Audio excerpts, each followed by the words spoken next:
लचित बरफुकन एक असमिया योद्धा थे। उन्होंने 16वीं सदी में मुगलों के विस्तारवाद की नीति को चुनौती दी थी।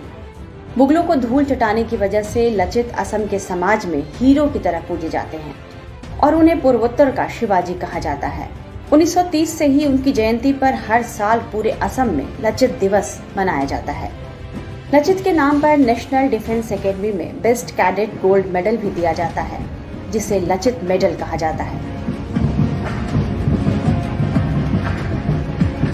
लचित बरफुकन के बारे में इतिहास में यह दर्ज है कि उन्होंने मुगलों को युद्ध में कई बार हराया था।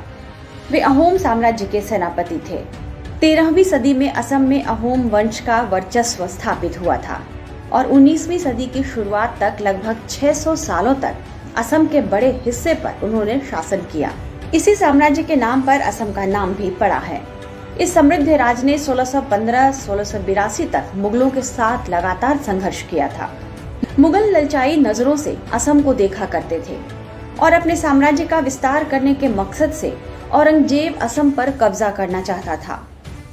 दिल्ली में अपनी सत्ता कायम करने के बाद औरंगजेब ने मीर जुमला को पूर्वोत्तर पर कब्जा करने के लिए भेजा। मीर जुमला 1662 की शुरुआत में असम पहुंचा और गुवाहाटी के बीच के इलाके पर उसने कब्जा कर लिया।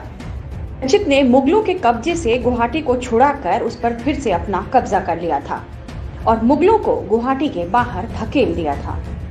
इसी गुवाहाटी को फिर से पाने के लिए मुगलों ने अहोम साम्राज्य के खिलाफ सराय घाट की लड़ाई लड़ी थी। इस युद्ध में मुगल सेना ने लचित की सेना को घेरने के लिए 1000 से अधिक तोपों के अलावा बड़े स्तर पर नौकाओं का इस्तेमाल भी किया था। तब मुगल सेना बहुत मजबूत स्थिति में थी, लेकिन फिर भी लचित की रणनीति के आगे उनकी एक नहीं चली। इस लड़ाई में लचित ने मुगलों के खिलाफ अदम्य साहस, पराक्रम और सूझबूझ दिखाकर असमिया सेना को जिस तरह की विजय दिलाई थी, वह इतिहास के पन्नों में दर्ज हो गया। हालांकि इस युद्ध के थोड़े ही दिन बाद लचित की मृत्यु हो गई, लेकिन असम समाज उनका ऋणी है और उनकी वीरता को याद करने के लिए हर साल लचित देव उत्सव भी मनाया जाता है।